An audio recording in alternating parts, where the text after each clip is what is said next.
Tere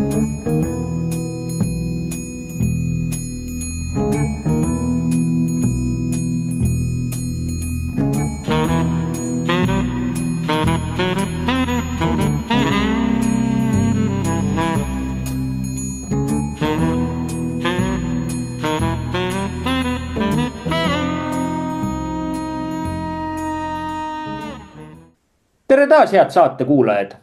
Saates osalevad elektriinseneri õppejõud Andres Saukas ning saadet juhin mina, Maarjo Maripuu, tuntud sisulooja ja suunamudijana konservatiivne mõtiskleja ja uudisteportaali eesti.com toimetaja ning saatejuht. Tehnokrat alustab.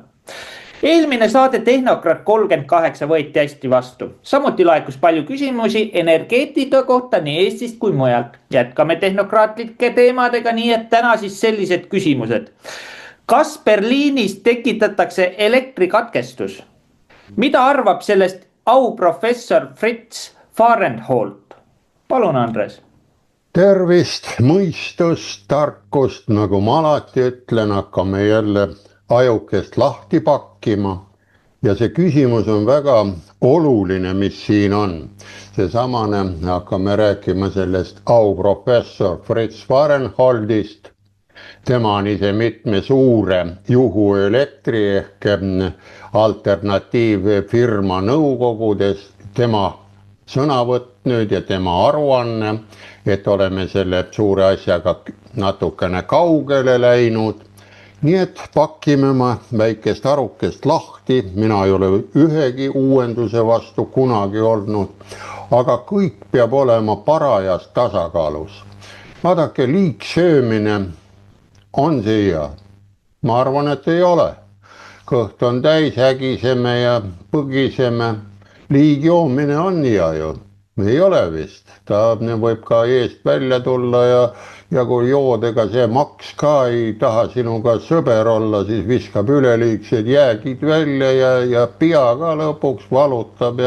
Aga kui natukene kõiki nii nagu paras jagu on ette nähtud inimese kaalu suuruse järgi, suurriik, ma ütlen, on suurriikidega sõbrad, nad saavad hästi aru ja kui oskad ka väike riigina, siin eelmine aasta oli, kui Nauru president käis ka Hiina presidendiga, siis suures ovaalsaalis olid nad vastakuti, istusid nagu võrdne võrdsega ja auvahtkond andis auga sellele pisikese Naurusaare presidendile, kelle kuupalk on 5000 euri ainult. Nii et arvestage meie Riigikogu mehed või naised, nemad mis saavad niivõrd vähe palka ja edasi, et ei anna selle nauruga ära. Ma tõin lihtsalt näite. Ja lähme siis slaidide juurde, et küsimus oli, kas Berliinis tekitatakse elektrikatkestus, praegu siiamaani nagu suuremaid ei ole olnud, väiksemad olemas, aga seda hakkab lahti arutama auprofessor siis. Nii, näete nüüd pealkiri on ka siin olemas. Kas tuleb nüüd Berliinis tekitada elektrikatkestus, kuidas valitsus elektrivarustuse maa alla surub, on pealkiri. Ja siin on professorist pildikene ka ja väike sisu näete, kuidas öeldakse, tal on ilusti, siin tõlge on, mulle meeldib, näete, volitatud elulugu. Tähendab, see näitab, et me siia maa peale oleme saadetud volikirjaga alusel ikkagi. Me ei saa siin ennast väga suurt kolli ja lolli mängida või umbes nii palju, kui meil volikirjas sees on. Ja näete tema, kes ta selline on. Fritz Fahrenholt sündinud, näete, 49. aastal, on Saksa poliitik, juht, teadlane, kirjanik. Ta oli aastatel, näete, 1991–1997 Hamburgi keskkonnasenaator, pärast mida töötas ta taastuvenergia ettevõtete juhatuses ja oli aastatel 2012–2019 Saksa looduskaitsefondi ainudirektor. 1998. aastal määrati ta Hamburgi ülikooli keemiaosakonna auprofessoriks. Näete, siin öeldi, et ta töötas Hamburgis keskkonnasenaatorina, oli taastuvenergia ettevõtete juhatuses. See ütleb väga palju ära, et ta on olnud ka algataja, kui see 1980-ndatel oli esimest korda mainiti energiapööret, näete 10 aastat hiljem ta oli juba seal juhatuses tööl. Ja nüüd tema, mis ta siis räägib, selle võtame ära, see on päris pikalt, teine pool jääb meil lühemaks, osa teine küsimus, aga see on oluline siin, loodan, et vaatavad ka saadet meie tehnokraadid, meie professorid, või nad on kõik juba ära kolinud siit Eestist, ma ei tea, vaatame siis seda edasi. Nii, ja ongi nüüd hakkab pihta ja hoiatus on selge ja see ei tule suvaliselt. Energeetika ekspert, näete siin esimest korda nüüd tuleb siis ekspert, aga tema võib olla, näete mis aastal oli, 49 sündinud ja auprofessor ka veel peale kauba. Lööb häirekella Fritz Fahrenhold. Saksamaa liigub kiiresti ise tekitatud elektrikriisi suunas. Samal ajal kui söe- ja tuumaelektrijaamu suletakse, 33 tuumajaama oli Saksamaal. Aga asendusvõimsuse puudus ning föderaalne võrguagentuur vaatab tegevusetult pealt.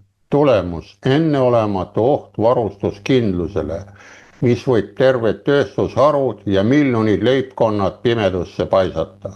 See, mis siin ähvardab, ei ole kokkusattumus, vaid poliitiliselt kavandatud otsus.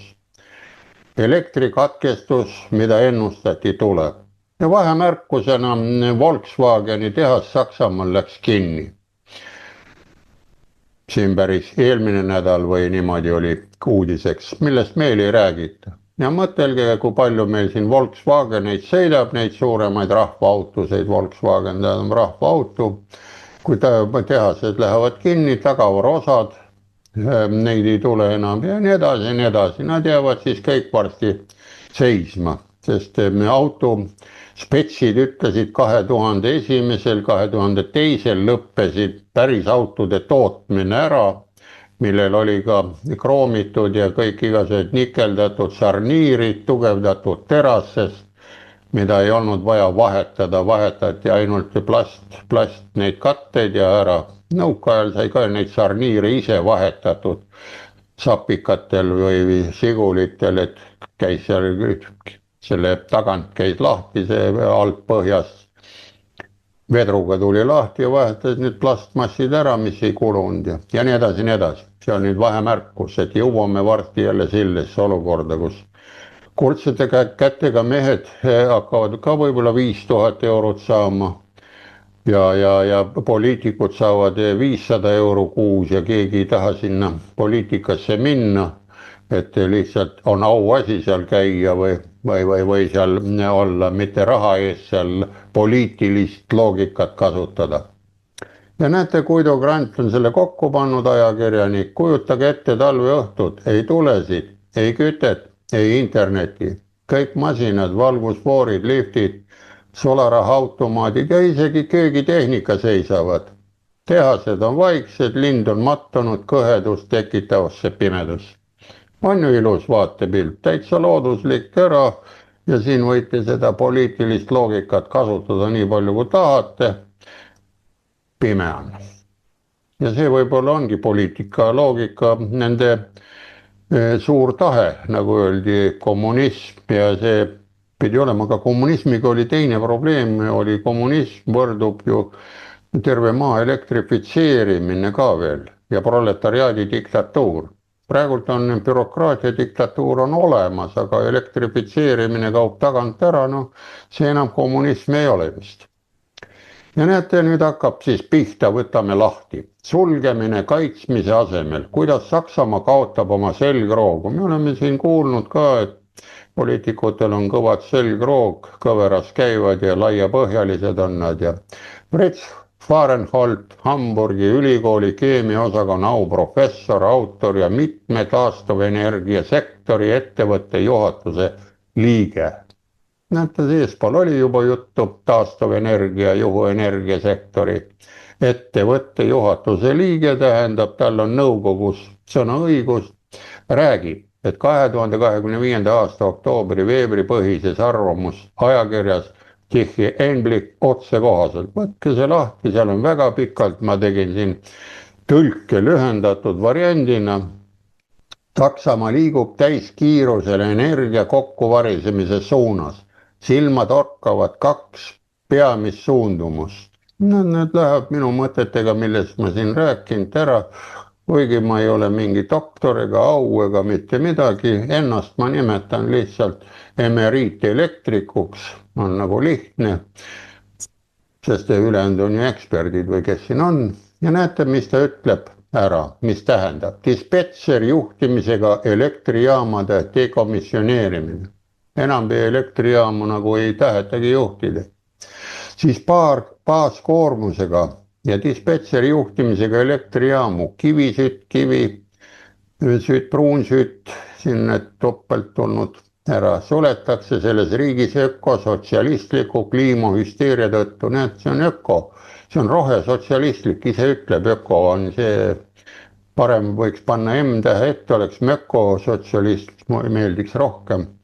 Aga eesti keel on niivõrd rikas keel, kui hakkad siin rääkima ära, aga praegu tuleb uusi sõnu, tuleb juurde, ühendatakse hais ja lõhn ja kõik ühe nimetuse alla, mees läheb meheks ja naine naist ei ole enam või on ka, aga see ei ole selle teema, aga kui niimoodi läheme, siis oleme täitsa rabas igatahes.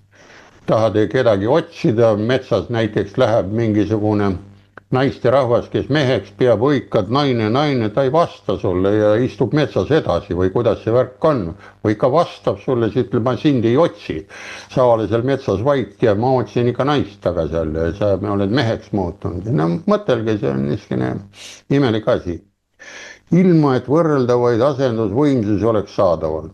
Varenholt tsiteerib föderaalset võrguagentuuri, mille sõnul võidakse kõik kivisööl ja pruunsööl töötavad elektrijaamad 2031. aastaks sulgeda. Vaadake, kui hea plaan neil on, siin on ikka mõni päev jäänud või mõni aasta jäänud. Ta saab aru, mis toimub siis. Kontrollitava varuvõimsuse puudumine. Näed, ei ole enam võimsust, mida saaks kontrollida. See, kui päike on, seda ju ei kontrolli. Päiksele ja isegi meie kliimaministeerium ei ole määrust ette kirjutanud, aga võib-olla ta varsti kirjutab, et oleks pidevalt ilus. Kahjuks puuduvad suured gaasiküttel töötavad elektrijaamad, mis saaksid sisse lülituda madala tuule ja päikeseenergia tootmise perioodidel. Varenholt viitab prognoosile. 2030 aastaks on tõenäoliselt 17 000 kuni 21 000 megavatti kontrollitava võimsuse puudujääk. Näed, puudu on. See võrdub umbes 40 gaasiküttel töötava elektrijaamaga. Näed, hea number, jätke meelde. 40 gaasijaama on puudu. See on maksimaalsed jaamad, mida võib toota ja teha, et need on kõige suuremad ja neid on 40 on puudu. Need on vaja üles ehitada. Ja siin oli ühes saates eespool tehnokraadiga, kuna Saksamaa ei saa oma raudteejaama ühes kohas juba 15 aastat ära renoveeritud, lagi ja krohvid ja värgid kukuvad alla, oli selline uudis, kuidas nad suudavad need 40 gaasijaama teha ise. Aga küll aitavad hiinlased. Ma arvan, see on praegu maailma jõud, võite sõimata meie idanaabrit või, aga Konfutsius on siia ja nii edasi. Need ajaloolised tegelasid ja neid peetakse lugu, need on aufilosoofid seal, meil on siin audoktor räägib. Ja ütleb, näed, pakkumise puudujääk on vältimatu, elektrikatkestus ja tööstuslik häving on poliitiliseks heaks kiidetud. Nii et asi need on paigas, kui ei ole 40 gaasijaama ei tule juurde. Ja miks oht praegu kasvab? Küsitakse ta käest ja või ta küsib ise, nii nagu ta siin loogilist arutelu peab ise.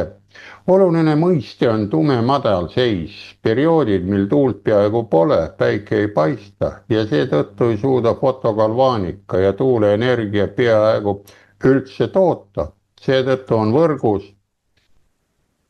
kus on suur osakaal kõikuvaid taastuvenergiaallikaid, vaja varuvariante, näiteks juhitavaid elektrijaamu, suuri salvestussüsteeme ja impordivõimsusi. Näete, siin ta proovib veel kord öelda salvestussüsteemide kohta, aga eelmine saade, mis meil siin oli, eelmine 38, siis me rääkisime salvestussüsteemidega, see on 2-tunnine niivõrd väike lugu ja importvõimalust, seda ei tule ka seda ära, noh. Nii palju keegi kõrval ei müü, nad on ise hädas, hoiavad endale, meie siin loodame lätlastele ja leedukatele, soomlastele ka selle 2 traadi või kaablijupiga, nii et näitab, et ei ole, aga need esimene sobib küll, neid on vaja, neid on kõige lihtsam, aga 3 on alati kohtuseadus, nii nagu see pilt, mul on see 3 ainsuse pilt, nii et kui 3 tükki saaks käima, kõik parajas suuruses, siis oleks selline pidu ja pillergal majas. Kõike oleks vaja, saaksime ka eksportida, 4 paneks juurde, müüks ka natukene elektrit, mitte ei ostaks ja. Nii, läheme siis edasi. Lisaks takistab gaasiturbiinide tootmise ülemaailmne puudus gaasiküttel töötavate elektrijaamade kiiret laiendamist. Näete, kõik tahavad järsku ehitada gaasijaamu nüüd Euroopas. Varenholt mainib tootjaid nagu Siemens Energy, General Electric, Vernova ja Mitsubishi. Näete, Saksa oma, ameeriklane General Electric ja Mitsubishi on ju kost, ise mõelge, järsku Jaapan või. Nende võimsus peaks olema täielikult broneeritud kuni 2030. aastani. Näete, kui tahate praegu midagi tellima minna, siis on sinna mitu aastat, 25 aasta saab otsa, 4 aasta pärast saate jutule. Aga 4 talve on vahepeal või ei ole, ma ka ei oska enam arvutada. Siin poliitiline loogika hakkab mulle külge, mulle see sõna nii meeldib, et sellest ei saagi lahti enam. Järgnev arvutus, palun. Mis on kokku võetud ühes lauses? Annab tulemuseks taastuvenergia laienemine pluss tavapäraste elektrijaamade komisjoneerimine. Ja need on ühesõnaga korda tegemine. Ja asendusvõimsuste puudumine pluss, need võimsust ei ole ja tarnekriis, mida ei saa ignoreerida. Kõik, pole ju tarnet millegile panna. Ja tagajärjed, kui tuled kutstuvad, vot nüüd, mis siis toimuma hakkab. Siin nüüd ütleb ta ette, mis siis saab, kui meil nüüd vool ära kaob. Saksamaal on samamoodi, ma arvan. Aga võib-olla arvate teistmoodi. Elektrikatkestused tekivad, ajad, mil elektrivarustus pole garanteeritud, mitte ainult lühiajaliselt, vaid ka tundide või isegi päevade kaupa. Sobib meile. Järgmine, tahate tööle minna. Tööstusseisakud. Tööstusriigis nagu Saksamaa tähendab elektrikatkestus ka tootmise seiskamist, töökohtade kaotust ja väärtuste vähenemist. Ma arvan, et kui siin praegu hakata rääkima, kui meil ka vool ära kaob, siis ma arvan, et haiglates jääb see paigale, vool on sealt varugeneraatorid, vanglas jääb varugeneraator, aga vot seda ma ei tea, kas seal ülemnõukogus või seal Riigikogus jääb see vool alles. Võib-olla seal on ka nii tehtud, et saavad ikka otsustada seal midagi. Aga seal vist ei ole generaatorid vastas selles kirikus. Mõjutatud on kriitiline infrastruktuur, need hakkavad mõjutama, millest ma siin nagu ette ütlesin, haiglad, transpordisüsteem, side, kõik need sõltuvad elektrist. Või ei sõltu juba, või harjutatakse ära, et ei ole vaja sõltuda, tuleb nagu vanasti filmides näha, kui jäid haigeks, siis arst tuleb hobusega või tuleb jalgrattaga, portfell on kaasas ja ütleb, et võta seda rohtu ja seda ja siis sotsiaalne ebastabiilsus, vaadake, põhiteenused on ebakindlus, kõigub usaldus riigi ja turu vastu. Näete, see veel meil Eestis ei kõigu, aga näete, Saksamaal natuke vist juba kõigub seal natukene või. Ja Varenholt rõhutab, see pole enam hüpoteetiline stsenaarium, see on poliitiliselt otsustatud. Näete, tema ei ütlegi seda niimoodi, et see on nagu väljamõeldus või et selle nimi, nagu poliitikud meil veel räägivad, seda siis, et see on minu nägemus. Näete, see enam ei ole nägemus, hüpoteetiline stsenaarium või see nägemuslik stsenaarium, see on juba otsustatud, see ei ole nägemusega enam ei seosta, see on tehtud, valmis. Lähme siis edasi vaiksemalt ja rahulikumalt, mida ta räägib. Nii et see on kasulik, ma arvan, et tehnokraadid ja professorid, võtke siit natukene eeskuju või kes Riigikogusse lähevad, kirjutage need välja, see mehel on vanust ja ta on professor, aga muidugi on teine professor, ma ei tea, kas ta professor on, aga vist on seal Greta Thunberg, on seal Helsingi ülikoolis ka maaliga au kohal, nii et võite ka selle moodi olla, nii et vahet ei ole, maailm on selline vastaspoolne pluss ja miinus, nii et valik on teie. Taust ja poliitiline dünaamika, näete, Varenholt kritiseerib teravalt poliitikuid, ta süüdistab föderaalvalitsust, meil ei süüdista keegi, meil ei ole föderaalvalitsust, kui oleks föderaalvalitsus, siis võib-olla saaks süüdistada. Taastuva energia laiendamise, järeleandmatuse edendamisest, aga varastuskindlust ei taga. No vot, tema nagu süüdistab, ta julgeb süüdistada, ta on nagu julge poiss või kuidas see on? Sööküttel töötavate elektrijaamade süsihappegaasi hinda nimetatakse hoovaks, mis sunnib paljusid ettevõtteid oma elektrijaamad sulgema. No meil on sama lugu ju. Põlevkivi elektrijaam võite minna mõõtma, see oli siin austatud Anto Raukas ja sellised valdmaad, kes ennem olid meil siin professorid, nende abil ju pandi kõik need püüdurid sinna Narva tornide otsa, kust ei tule üleliigset tolmu välja, sealt natukene võib-olla tuleb. Aga arvutatakse just põlemise tsükli pealt, et kui ma panen ahju, et on kütteväärtus on selline ja nii palju see eraldab seda CO2. No see on sellised imelikud konstantid jälle, nagu ütleme nii. Nii et eeldatavad CO hinnaga näete 120 eurot tonni kohta. No miks peab olema 120 eurot, võiks olla 120 või pool miljonit eurot kohe tonni kohta, on asi tehtud, mida me molutame? No ma ei saa aru, või võtaks üldse ära, ennem ei olnud seda. Jah, ei saa nad oma jaama enam majanduslikult säästlikult käituda, need 120 on juba põlvili tõmmanud, kõik lähevad Hiinasse minema ja siis nutame, miks nad räägivad hiina keelt, enam saksa keelt ei räägi. Ja kus on täpselt takistus, need kaks peamist nõrkust. No vot need nõrkused, vaadake, kas sobivad Eestiga kokku ka või ei sobi. Ajaline mõõde. Isegi kui gaasiküttel töötavate elektrijaamade käitamine on võimalik, võtab ehitamine aastaid. Ma siin rääkisin midagi aastates.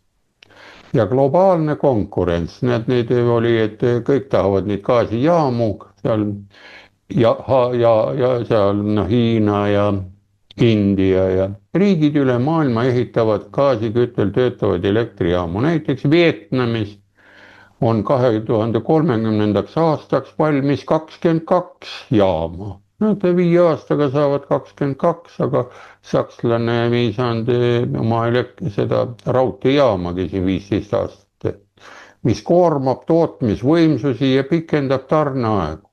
Ainuüksi USA ehitab, näete, kahendaks, 3 aastaga nüüd, 50 gaasiküttel töötavat elektrijaama, aga tal on suur programm, Trumpi poolt on, tuumaprogramm on 4-osaline, vaadake eespoolt, ma ei mäleta, millises saates tehnokraadis ma selle tuumaprogrammi võtsin, World Nuclear News leheküljelt, et ta koolitab välja, võtab erafirmad, vaatab vanad, mis on praegult hakkavad nagu kinni minema, et uuesti ülekeevitus sõlmed ja renoveerida, teha talle uus korrastustööd korralikult ja saada tunnistused maailma tuumaagentuurilt, kus tulevad üle maailma asjatundjad, hiinlased ja India poisid ja Vene poisid, kes on audoktorid ja professorid muidugi ei ole au sisse võetud, aga lihtsalt jagavad teemat.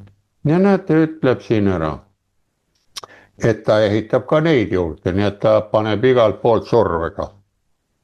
See tähendab, et isegi poliitiliste tahte olemasolul pole rakendamine lühiajaliselt võimalik.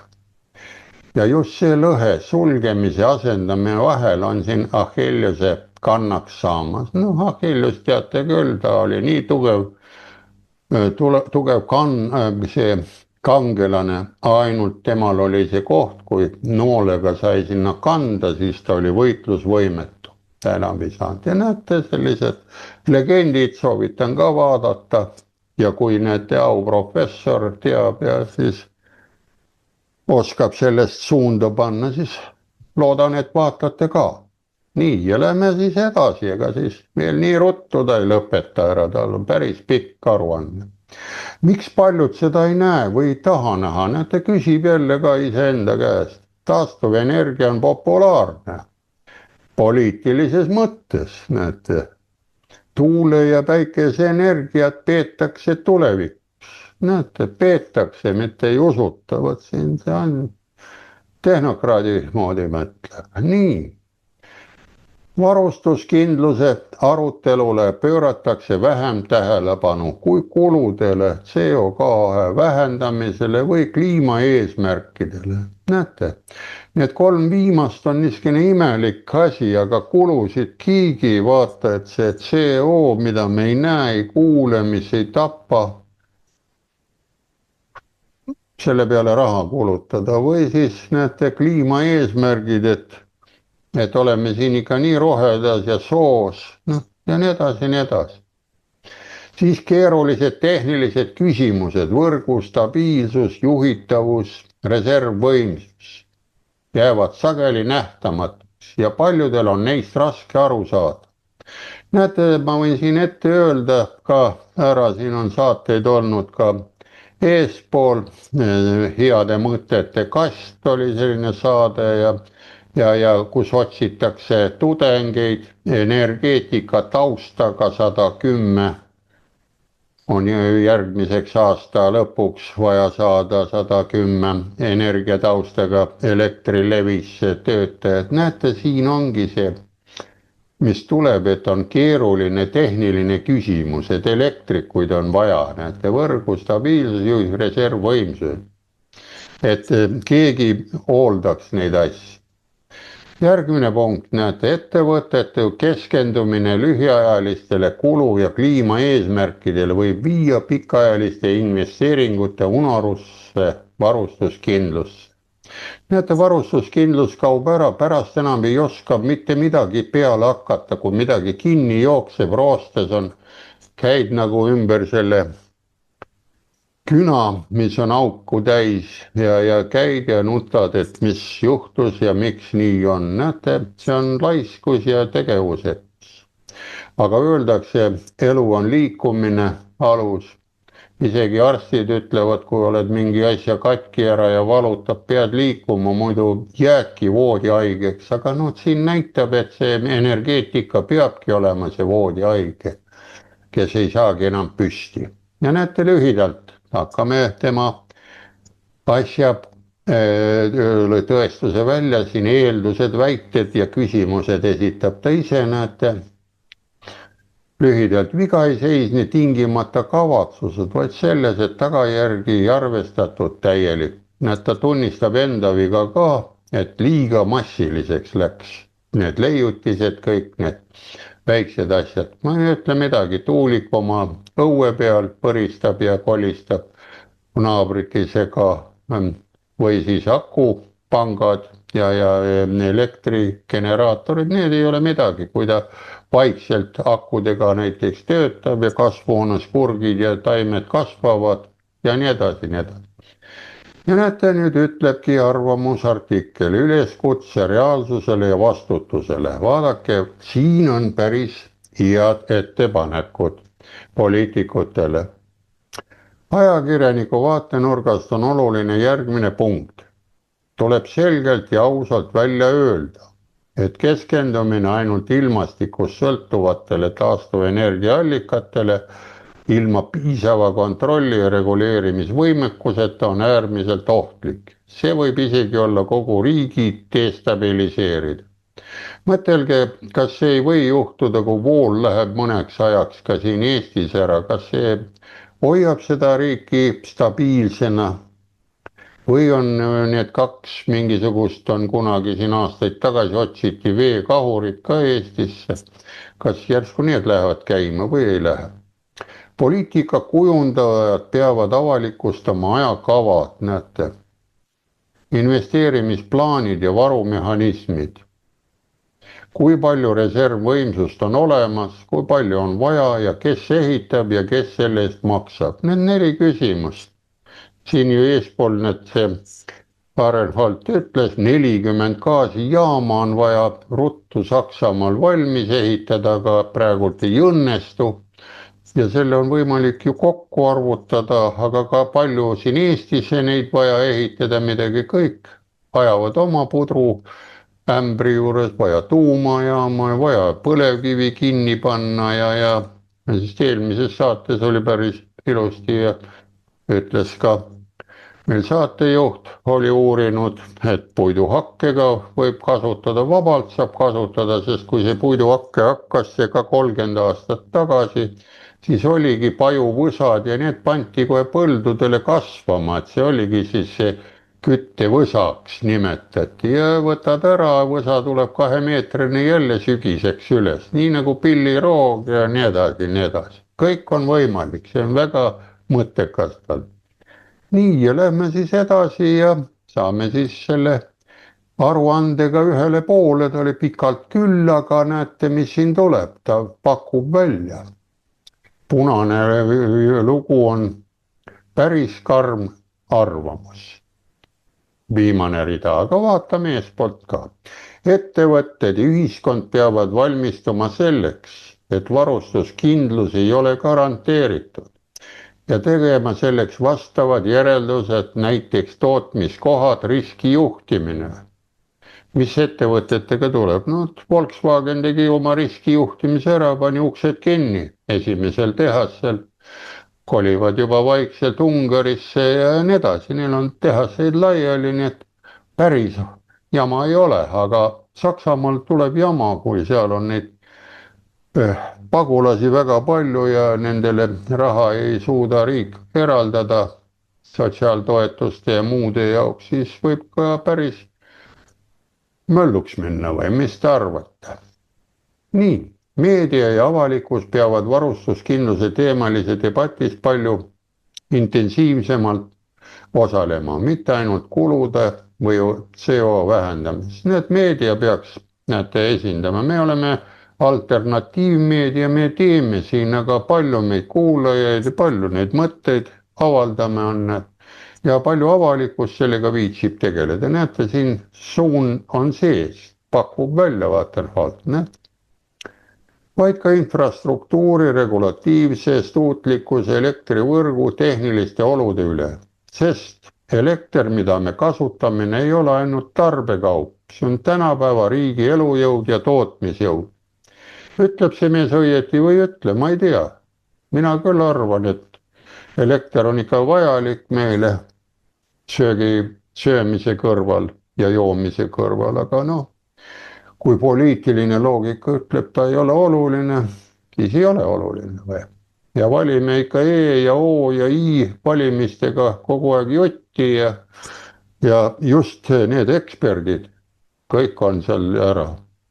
Ja vaatad ära, mis ekspert on, mis see sõna tähendab, see peaks olema teadja mees ja nii edasi. Ja selle kohta on väikse mõttevälgatuse poliitiliselt vahele, kuigi ma palju ei viitsi segeleda Tallinnas, kui valiti nüüd tehnokraat 8 aastaks ja siis 2 aasta pärast vahetub. Kui mäletate, vanas Roomas ja Kreekas valiti inimesi 9 aastaks üldse sinna nende riigikogusse ja nad ei saanud sealt palka, vaid tulid kokku, pidasid nõu, kuidas edasi minna ja omad ametid olid neil kõigil. Aga meil näete, kui 2 aastaga on asi plaanis, ta peab sellega ilusti ja ta tüüb ära. Ma ütlen, selline variant on kõige parem. sest vahetus, kui on ette teada, millal tuleb teine mees ja on midagi talle heideta ja siis on võimalik jälle tagasi vahetuda ja tehnokraat, ma arvan, üle 2 aasta ei tahagi olla seal. Sellepärast, et siis ta kaotab oma just sellise mõtte, nii nagu see auprofessor siin räägib. Ja näete, siin oli vahepõige nüüd. Nii et vari muutub pikemaks. Brits Vartenholdi hoiatus on terav ja radikaalselt sõnastatud. Kuid just sel põhjusel väärib see tähelepanu. Näete, proovige ka seletada ja massimeediasse pakkuda seda välja Delfile. Kas nad tahavad seda sõnastust näha üldse? Elektrienergia varustuskindlus pole enam pelgalt tehniline küsimus, see on majandusliku stabiilsuse, valitsuse vastutuse ja ühiskonna tuleviku küsimus. Nii et tulevikuta oleme või oleme ias tulevikus. Mõelge, roheline jalajälg viib meid ikka nii kaugele rohelusse. Saksamaa võib siseneda faasi, et ta räägib Saksamaast, ma katsun siin paralleeli tõmmata, aga võib-olla olen eksiteel, kus valgus pole enam garanteeritud ja tööstusjõud võib majanduslikult täielikult hääbuda, kui selle selgroog usaldusväärne elektrivarustus seatakse kahtluse alla. Kui me seda tõsiselt võtame, siis tuleb arutelu pidada palju tõsisemalt ja järjepidevamalt. Reservrajatiste realistlike ajakavade, kulude, prioriteetide üle. Samuti küsimus üle, kas oleme valmis kandma riski, mida me pole veel avalikult tuvastanud. Need veel ei ole näinud seda, aga natukene on ikka nähtud Hispaania ja Portugali näide oli ju siin kevadel olemas. Ja vaadake, mida ta ütleb punasel. Ja enne kõike võtke lõpuks vastutusele need, kes selle katastroofi eest poliitiliselt vastutavad. Näete, paneme neile 2, aga hinnata enam ei tohi. On ju nii? Või kui me võtame vastutuse, siis me teeme nendele hingetrauma nendele poliitikutele. Midagi on ju siin. Me ei tohi ju neid solvata, sest nad on poliitiliselt korras. Nii, ja tuleme suurele ekraanile. Kuidas see viimane punane lause nüüd istub ja vaatab ja kuidas on. On nad hingetraumat väärt või ei ole, kas on nende hinnangut väärt vaja või ei ole vaja üldse sellest probleemi teha, last läheb nii nagu last läheb. Mis sa arvad? Aitäh sulle, Andres. No, nii kui sa eelmine saade ütlesid või tegid vihje, et rohepeks. Minule tundub küll, et Fritz Fahrenholt üritabki nii-öelda rohepeksust pääseda. Ehk siis tegi ise strateegilise sammu ja hakkas oma siis õigemini tema ju viis või alustas selle rohepöördega Saksamaal. Tema oli see, kes nii-öelda kogu seda rohepööret hakkas edasi viima. Ja nüüd vaatab, asi hakkab kokku kukkuma ja tuleb avalikult püünele ja hakkab kritiseerima, mis on väga hea, sest ta laseb selle nii-öelda rohekommunismi ise põhja, mis sest, et ta ise oli üks loojatest ja vundamendi ladujatest.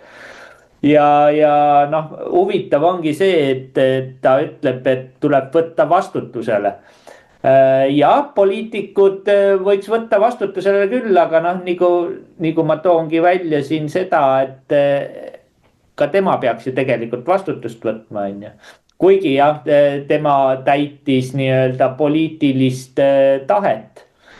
No väga õige, vastutusele võetakse, vaadake, kui oled kusagil mingisuguse kuriteo toime pannud, siis iseenda süü tunnistamine vähendab karistust. Siin ei ole mitte midagi valesti ega ära. Kui hoiad kinni, süüdistad teisi, ise oled seal kõva tegija, pahanduse tegija olnud, siis sa saad ikka täisrauaga 25+5+5 ja nii edasi võib panna, aga kui ütlesid välja, et ise olid seal tegija, nii palju ära ja tead, kes seal tegijad on, proovid neid pidurdada, siis karistus läheb 2,5 peale või võetakse üldse ära, saad lihtsalt rahalise trahvi kiiruse ületamise eest. No see on see seaduse pool, see on täitsa õige sul. Ja vot selliseid ongi, ega meil Eestis on samamoodi, kes on need olnud ja tehnokraadid, kuidas nad on, nad võiksid tulla püünele, rääkida asi ära, kuidas on ja aidata, sest nad on ju tehnokraadid valikud. Ja veel võtame ajaloost, võtame sellise poisi, nagu oli selline Werner von Braun. Tema tegi see teise maailmasõja lõpus Hitlerile need Vau-1, Vau-2, need suured raketid. Ja kui sõda lõppes, siis ta Nürnbergi protsessile ei pandud süüdlaste pinki, vaid viidi Ameerikasse. Ja ta oli üks esimene NASA asutaja liikmeid. Ta pandi seal kosmose uurimise aukohale, sest ta tunnistas üles, kes käskis, mis käskis, kust rahad tulid. Ja asi oli paigas, siin ei ole mitte midagi ära. Ja vaadake veel teised näited, kes oli see Schopenhauer või see Ameerika tuuma leiutaja tuuma ära. Mis ta oli ülekuulamised, filmid oli ja ta oli ju kohe nagu paha poiss välja ei lastud. Või Venemaa poole pealt Andrei Sahharov ja Igor Tamm, nad Eesti poisi nimega. Nad elasid seal kõrval Gorki linnas ja nad ei saanud välismaale kuhugile minna. Nad olid kinnises linnas nagu vangis.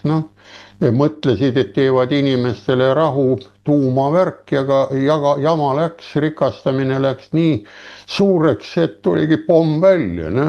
Ja oligi kõik. Ega nad süüdi ei ole, tehnokraadid. Aga alati, kui teed midagi pahandust, sa ei tea, kas tegid head või paha. On nii nagu käsi on parem käsi ja vasak käsi. Ja kui on juba hakkab midagi jama tulema, siis vaja pidurdada, sest sa tead, kus see pidur asub. Teine ei tea, kus see piduri pedaal asub. Ta hakkab otsima seal kabiinis. Aga sa võtad käigu välja, et kuule see edasi, ärme ikka rappa ja vasakule pane. Soo on vastas, vesi on vastas, kuristik on tulek. Nii. No see oli selline sinu mõtte peale, sul oli täitsa õigus, et ta alustas sellist juttu. Ja vot see olekski just õppematerjalina, pakuks välja, et meil ka niimoodi tuleksid mehed ja vestleksid värgist. Just täpselt ja mitte ainult rohepöörde osas. No ma nüüd põikan muidugi kõrvale, aga Maik Kalamus andis Trumpi administratsioonile edasi nii-öelda raporti, kuidas meie KOV valimisi siis ei ole nagu... Seal on väga-väga palju küsimusi on selle aasta KOV valimistel, mida oleks vaja nii-öelda tõestada. Ehk siis tegelikult on lood siinmaal, et hakatakse nii-öelda seda e-valimiste pettust ilmsiks tooma. Ja siin ma tean, et meie saadet vaatavad paljud riigitegelased, süvariiklased. Ja siin nüüd ongi see teema, et üks hetk, kui see samune e-pettus tuleb avalikuks, siis need inimesed, kes selles osalesid, saavad riigireetmissüüdistuse puhtal kujul, sest nad on 20 aastat tegelenud tegelikult sõna otseses mõttes riigireetmisega. Ja siinkohal kõik, kes teavad sellest pettusest, ootame vilepuhujaid.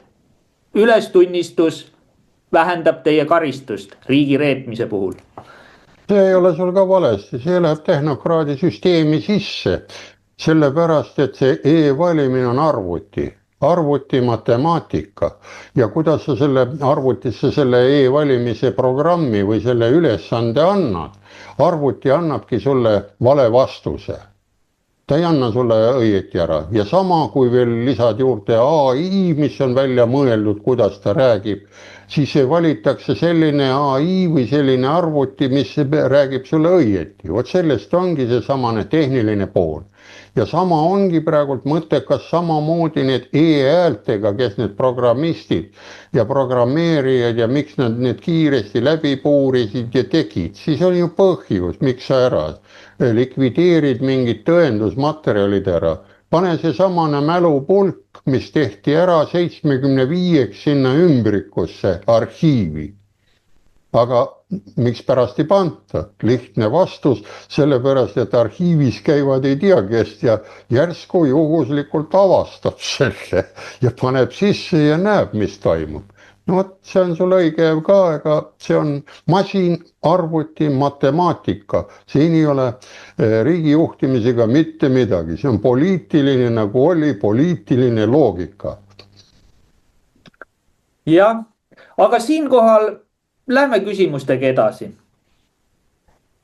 Kas sama rahvaarvuga nagu Eestis väike Ida-Timur tegutseb majandusega, mitte rohepöördega? Palun, Andres. Nii, vaat siin on nüüd väga hea jällegi. Eelmine oli nüüd tehnokraatidele nagu esimene pool oli mõtlemiseks. Aga nüüd tuleb terve Eesti rahvale mõtlemiseks. Mis asi see ja väike Ida-Timur on? Aga ma enne kui lähme slaidi vaatama, seal on sama palju rahvast, 1,3 miljonit. Teeme slaidid lahti, muidu jälle öeldakse, et on ka sellist imelikku juttu või. Nii, ja näete, ilusti pilt on ka siin kõrval. Väike Ida-Timur keskendub kliimahüsteeria asemel majanduskasvule. Siin on nüüd poliitikutele ja meie väiksele rahvale, keda meid 1,3 nagu kogu aeg räägitakse, tasub see nagu õppematerjalina võtta. Pisikene riik ja vaatame, kas ma siin ajan udu või on siin fakte, millele toetuda ka.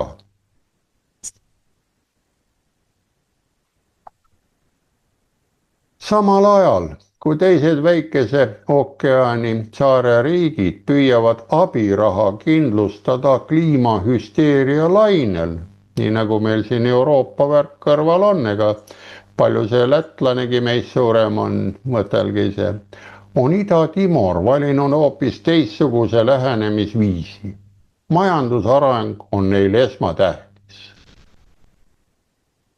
Ida-Timor, tuntud kui ka Ida-Timor endine Portugali koloonia ja Indoneesia pikka aega okupeeritud olnud, on endiselt suhteliselt vaene riik. Me oleme rikas või oleme ka vaene, mõelge. Seetõttu on majandusareng selle 1,3 miljoni elanikuga riigi valitsuse jaoks ülimalt oluline. See hõlmab riigi rikkalikke nafta- ja gaasivarusid ning muid olulisi mineraale.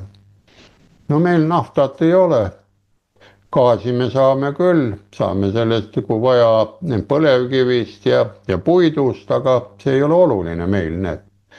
Ja siis nende Vabaduspartei parlamendiklubi, meil võiks ka olla midagi sellist või on, meil on ju päris rahvast ka olemas ikka, päris maalasi nagu öeldakse.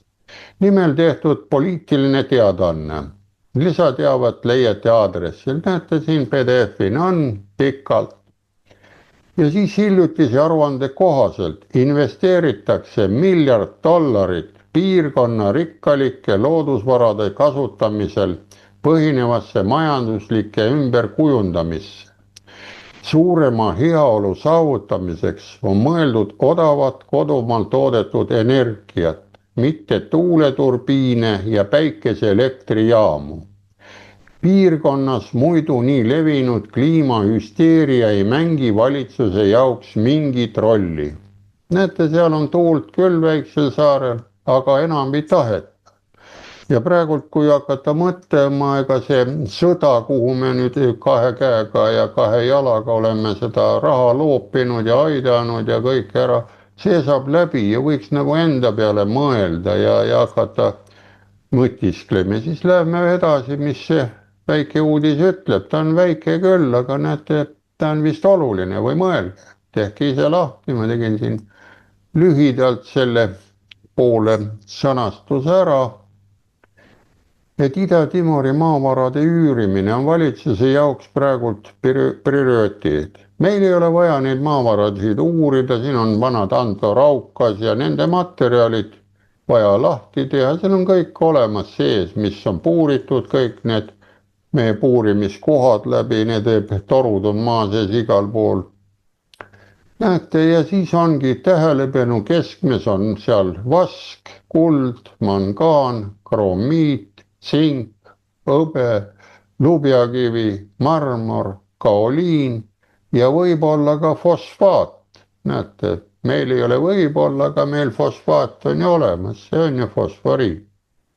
Ja ülejäänud on meil ka olemas sellised numbrid ja mis siin on ja kõik on võimalik asjaga paika panna. Ei ole vaja teda liiga palju lahti kaevata, jupi kaupa ja nii edasi lepingutega aluseks panna ja see võimaldaks riigil saada oluliseks osaks ülemaailmsest tarneahelatest ja aitaks vähendada sõltuvust ka Hiinast. Nad sõltuvad ka Hiinast praegu. Aga kellest meie sõltume, ma ei oskagi öelda. Te oskate öelda Euroopa, mis asi see Euroopa on. Euroopa on ka Ungari, Slovakkia ja nendest sõltume või sõltu või Brüssel või kuidas see värk on. Nii et proovige seletada tehnokraadile. Ei oska. Lisaks on selle noore riigi valitsus, mis liitus Kagu-Aasia assotsiatsiooniga ASEAN. Me võiks ka selliste riikidega, BRICS-id ja ASEANid ja muud liituda. Keegi seleta seal, et maakerad ei ole täpselt Euroopast või kus on. Aga kui on asjad paigas, nii nagu on ÜRO-st, on kõik riigid, kes kaklevad ja kes ei kakle, need lepingud ja põhikirjad on ju olemas, meil on ka põhikiri endal riigil nagu olemas või ei ole ka enam ju. Ja näete, augustis sai liitus alles nüüd hiljuti mõistnud, et tegelik oht tema rahval ei ole mitte mõne millimeetri või kümnendiku kraadi võrre kõrgem merevee tase, on mereriik, vaid pigem riigi loodusvarade mitte tundmine ja kliimamuutustega seotud hüsteeria. Samal ajal kui eurooplased ohverdavad oma majandust kliimahüsteeriale, keskendub Ida-Timor oma elanikkonna kasvule ja suuremale heaolule. Tuleme suurele ekraanile, näete, mis sai. Tuleb välja, kui tahtmist on ja õiged inimesed on ees, saab ka, ütleme, suure hunniku või porimülkast auto välja tõmmata ja edasi sõita kuivalt ja nii edasi. Nii et mis sa arvad, tasub nagu seda Ida-Timori asja uurida ligemalt ja võtta nagu eeskujuks. Ega neil ka lihtne ei ole olnud. Ja aitäh. No ma ei oska nüüd öelda, mismoodi see Ida-Timoris need maavarad paiknevad, aga Eestis on näiteks fosforiit on puhta vee maardla vahel või seal põhjavee kihtide vahel, et sisuliselt kui sa tahad seda fosforiiti sealt kätte saada, siis sa rikud meie nii-öelda puhta vee varud ära ja sisuliselt ongi kõik, et oleme pudeli vee peal. Aga jah, ütleme nii, et tegelikult, no kuidas ma nüüd ütlen, maailmas on võimalusi maavarade pealt niimoodi teenida tänapäeval, et sa ei kaeva neid maavarasid maa seest välja. Sa ei pea isegi mitte, no okei, sa pead, see on Eestis on näiteks on tõestatud nende puurimiste asjadega, et meil on maavarad on olemas. Ja meil on isegi on ju enam-vähem teada, et palju see on. et tegelikult kui Eesti riik oskaks targalt majandada, siis ta ei peaks seda fosforiiti sealt välja võtma, vaid teeniks lihtsalt selle pealt, et meil see olemas on. Detailidesse ma ei lasku, et las jääda see nii-öelda firmasaladuseks, ütleme nii. Et jah, plaan veel on ka omad nipid ja nõksud,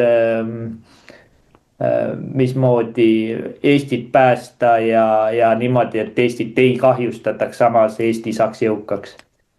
Aga aitäh ja järgmise korrani. Nägemist.